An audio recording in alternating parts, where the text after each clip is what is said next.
लगभग 2 घंटे बाद ऑपरेशन थिएटर का दरवाजा खुला। डॉक्टर और मोहित बाहर निकले। इस वक्त प्रिंस वहीं खड़ा था। अब तक कई सिगरेट पी चुका था और अभी भी एक सिगरेट उसके होंठों पर थी।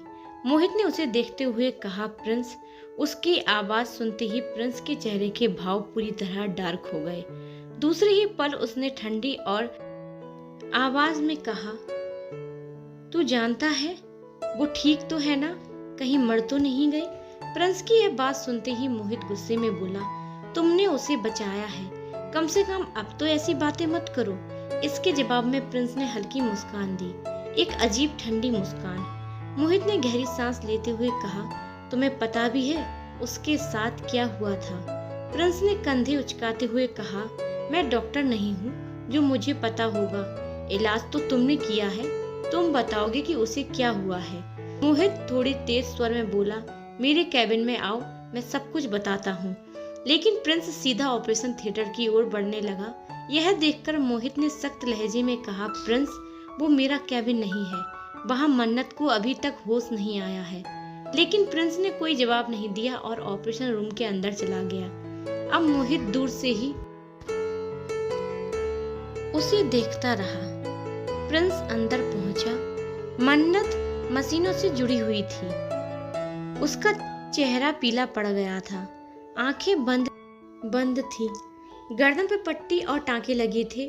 उसे इस हालत में देखकर प्रिंस उसके करीब झुका और धीरे से बोला, यू नो व्हाट, इसलिए मैं कहता हूँ किसी पर भरोसा मत करो, लेकिन तुम मेरे अलावा पूरी दुनिया पर भरोसा करती हो। और आज देख लो कि इसका नतीजा क्या निकला। यह कहते हुए उसके चेहरे पर एक शैतानी मुस्कान आ गई। फिर वह बिना कुछ कहे बाहर निकल गया। कुछ देर बाद मोहित अपने कैबिन में रिपोर्ट पढ़ रहा था और प्रिंस सामने की कुर्सी पर बैठा उसे ही घूरे जा रहा था। करीब 5 मिनट बाद मोहित ने गहरी सांस ली और कहा, मुझे समझ नहीं आ रहा कि ये क्या हुआ और कैसे, और ऐसा किया किसने, कौन है? जहाँ तक मुझे पता है, शूरवंशम खानदान की कोई ऐसी दुश्मनी नहीं थी जिससे मन्नत को यह सब सहना पड़े। प्रिंस ने गुस्से में टेबल पर हाथ पटका और बोला, उसके साथ क्या हुआ है पहले ये बताओ, उसके बाद मैं डिसाइड करूंगा कि ऐसा किसने किया है और क्यों किया। क्योंकि ना तो मेरे पास दुश्मनों की कमी है और ना ही शूरवंशम खानदान में। उसे काफी हाई डोज दी गई थी। यह कहते हुए मोहित ने एक गहरी सांस ली और फिर ठहर कर कहा, यू नो व्हाट, अगर तुम बस कुछ मिनट और देर कर देते तो शायद उसकी दोनों किडनी फेल हो जाती और वो जिंदा नहीं बचती। ये सुनते ही वहां खड़े सभी लोगों की आंखें चौड़ी हो गई। प्रिंस के चेहरे का रंग पल भर में बदल गया।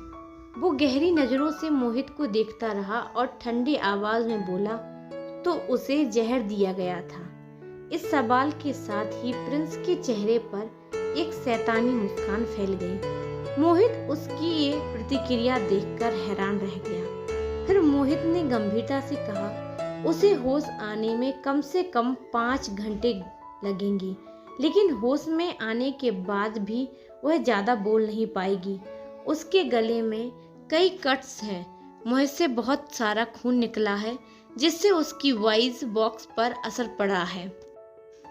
बोलने में वक्त लगेगा, कम से कम 1 हफ्ता। और मेरी सलाह है कि उसे अभी कुछ भी मत बताना, खासकर ये मत बताना कि उसे जहर दिया गया है। उसकी हालत बहुत नाजुक है। अगर उसे ये सच पता चला तो वो घबरा सकती है, और अगर वो घबराकर बोलने की कोशिश करेगी तो उसके गले को हमेशा के लिए नुकसान हो सकता है। उसकी आवाज़ हमेशा के लिए जा सकती है। मोहित की बात सुनकर प्रिंस ने हल्के से मुस्कुराते हुए ताना मारा, तो अगर मैं उसकी आवाज़ हमेशा के लिए छीन लूँ तो शायद ये भी तुम्हारे लिए अच्छा होगा। मोहित गुस्से में आकर बोला, मैं जानता हूँ तुम यही चाहते हो, क्योंकि उसे तुम्हारे हर सवाल का जवाब देना पसंद नहीं था और तुम तो यही चाहोगे कि वो हमेशा के लिए चुप हो जाए। लेकिन मैं ऐसा होने नहीं दूंगा। मैं उसकी आवाज़ को फिर से वापस लाऊंगा। प्रिंस ने उसकी बात काटते हुए तंज कसा, तुम्हें उसकी फिक्र कुछ ज्यादा ही हो रही है, कहीं तुम उसे पसंद तो नहीं करने लगे। अब मोहित ने दोनों हाथ सीने पर क्रॉस करते हुए शांत लेकिन ठोस लहजे में कहा, मैं एक डॉक्टर हूँ और डॉक्टर को लोग भगवान मानते हैं। मैं इस वक्त सिर्फ अपना फर्ज निभा रहा हूँ, लेकिन तुम्हारी सोच हमेशा नीचे गिरती ही रहती है। इस पर प्रिंस अचानक उसके बेहद करीब आ गया। उसकी आंखों में तीखी चमक थी। वह बहुत धीमे मगर धमकी भरे अंदाज में बोला, एक बात और समझ लो, मन्नत सिर्फ मेरी है।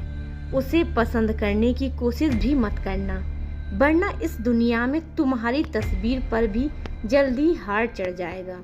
तुम्हें खुद पता भी नहीं चलेगा और तुम भगवान के पास पहुंच जाओगे। यह सुनकर मोहित थोड़ी देर के लिए शांत हो गया। उसके चेहरे की शक्ति ढीली पड़ गई और प्रिंस उसके रिएक्शन को देखकर एक फाइल उठाता है और वहां से बाहर निकल जाता है। मोहित उसे जाते हुए कुछ पल तक देखता रहा, फिर खुद से बड़बड़ाया, ये प्रिंस कुछ तो बदल गया है। उसकी आंखों में अब पहले जैसी नफरत नहीं दिखाई देती है मन्नत के लिए, कम से कम अभी तो नहीं, मगर उसके अंदर बदला क्या है ये भी नहीं समझ आ रहा। अभी वह सोच ही रहा था कि तभी उसका फोन बज उठा। उसने जेब से मोबाइल निकाला, स्क्रीन पर आंटी का नंबर चमक रहा था। नाम देखकर उसने एक गहरी सांस ली और कॉल रिसीव कर लिया। उधर से सिया की तेजी हुई आवाज आई, मोहित बेटा, प्रिंस के बारे में कुछ पता है? रात हो गई है लेकिन वो अब तक घर नहीं आया। मन्नत को भी कुछ पता नहीं चला और राम और अमन उसे उसके अपॉइंटमेंट पर भी ढूंढने गए हैं, मगर वहाँ भी नहीं मिला। मुझे उसकी चिंता हो रही है। अगर तुम उससे जुड़े हो तो प्लीज उसे कहो कि घर वापस लौट आए। मैं बहुत परेशान हूँ। मोहित ने कुछ पल सोचा, फिर धीरे से बोला, एक्चुअली आंटी, प्रिंस इस वक्त हॉस्पिटल में है। क्या हॉस्पिटल में? सिया जो सोफे पर बैठी थी एकदम से घबरा कर खड़ी हो गई। क्यों, क्या हुआ उसे? वो ठीक तो है ना? कहीं एक्सीडेंट तो नहीं हुआ? मोहित ने सत्वना देते हुए कहा, नहीं आंटी, एक्सीडेंट उसका नहीं मन्नत का हुआ है, लेकिन अब वो ठीक है, घबराने की कोई बात नहीं है और प्रिंस भी वही है उसके साथ। यह सुनकर सिया के होश उड़ गए। वो लगभग चिल्ला उठी, हे राम, राम जल्दी नीचे आओ, मन्नत हॉस्पिटल में है। मैंने कहा था ना, मेरा दिल बेचैन हो रहा है। मेरी बच्ची हॉस्पिटल में है, हमें फौरन वहां जाना होगा। मोहित ने उसकी घबराहट को समझते हुए फौरन कहा, नहीं नहीं आंटी, प्लीज आप मत आइएगा। मैं सिर्फ इसलिए बता रहा हूँ ताकि आप चिंता ना करें। मन्नत अब बिल्कुल ठीक है। लेकिन सिया ने अब एक पल भी बात नहीं सुनी और कॉल काट कर दी। राम जो ये सब सुन रहे थे तुरंत नीचे भागे। उधर अमन भी तेजी से आया और घबराए हुए स्वर में बोला, क्या हुआ मैडम, मन्नत को क्या हुआ है? वो हॉस्पिटल क्यों है? सब ठीक तो है ना? सिया ने जल्दी जल्दी जवाब दिया, मोहित का फोन आया था, उसने बताया है कि मन्नत का एक्सीडेंट हुआ है, लेकिन अब वह ठीक है। फिर भी मुझे बहुत घबराहट हो रही है, हमें अभी के अभी हॉस्पिटल जाना होगा। राम ने तुरंत हामी भरी, हाँ चलो अभी चलते हैं। लेकिन तभी अमन भी बीच में बोल पड़ा, मैं भी चलूंगा। राम ने उसे रोका, नहीं अमन, तुम्हें वहां जाने की जरूरत नहीं है, जो भी होगा मैं तुम्हें बता दूंगा। यह सुनकर अमन का चेहरा तमतमा गया, क्यों नहीं जाऊं, मेरा भी तो कुछ हक है मन्नत पर, मैं उसे देखने जरूर जाऊंगा, कोई मुझे नहीं रोक सकता। अमन की अचानक तीखी प्रतिक्रिया देखकर सिया चौंक गई और धीरे से पूछा, अमन जी, आप इतने नाराज क्यों हो रहे हैं? राम ने अमन को शांत करने की कोशिश की, मैं जानता हूँ कि मन्नत तुम्हारी बेटी है और तुम्हें उसकी फिक्र है, लेकिन अगर प्रिंस ने तुम्हें वहां देख लिया तो और परेशानी हो सकती है, इसलिए कह रहा हूँ कि वहां मत जाओ। मगर इस वक्त अमन कुछ भी सुनने को तैयार नहीं था। उसका मन व्याकुल था और आंखों में बस एक ही तस्वीर थी, मन्नत की। मुझे कुछ नहीं पता सर, अमन बोला, लेकिन मैं उससे अभी इसी वक्त मिलना चाहता हूँ। यह कहकर वह तुरंत बाहर की ओर बढ़ गया। उधर सिया ने हल्की बेचैनी में कहा, राम, क्या प्रॉब्लम है? बचपन से इन्होंने भी मन्नत को बहुत प्यार दिया है, हमेशा उसे अपनी बेटी की तरह ट्रीट किया है। अब जब वो मुसीबत में है तो उन्हें चिंता होना तो लाजमी है ना, जाने दीजिए ना। राम ने गहरी सांस ली, हाथ की मुट्ठियां कस ली और फिर सिर झुकाकर हामी भरी। इसके बाद तीनों बिना देर किए हॉस्पिटल की ओर निकल पड़े। दूसरी तरफ हॉस्पिटल में मन्नत को अब नॉर्मल वार्ड में शिफ्ट कर दिया गया था।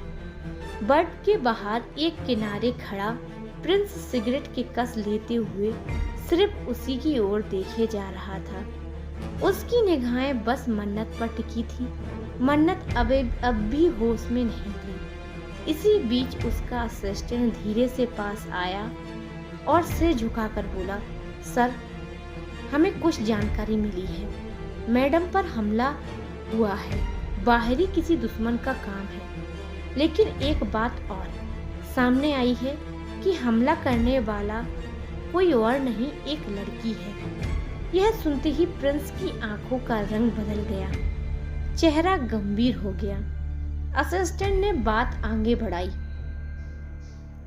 सर, उस लड़की की पूरी हिस्ट्री अभी साफ नहीं हुई है, मगर इतना पता चला है कि वो किसी पुराने बदले के इरादे से आई है। वो बेहद खूबसूरत है और उतनी ही चालाक भी, लेकिन इरादे खतरनाक हैं। लगता है उसने अपने रास्ते से हर रुकावटों को मिटाने की कसम खा रखी है।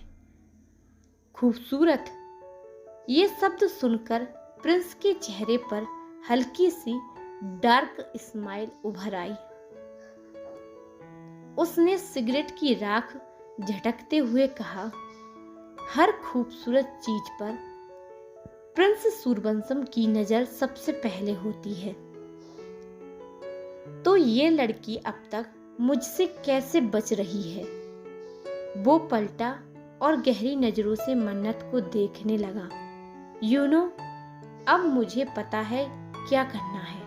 असिस्टेंट ने सिर झुकाकर आदेश स्वीकार किया और प्रिंस की नजरें अभी भी मन्नत पर जमी हुई थी।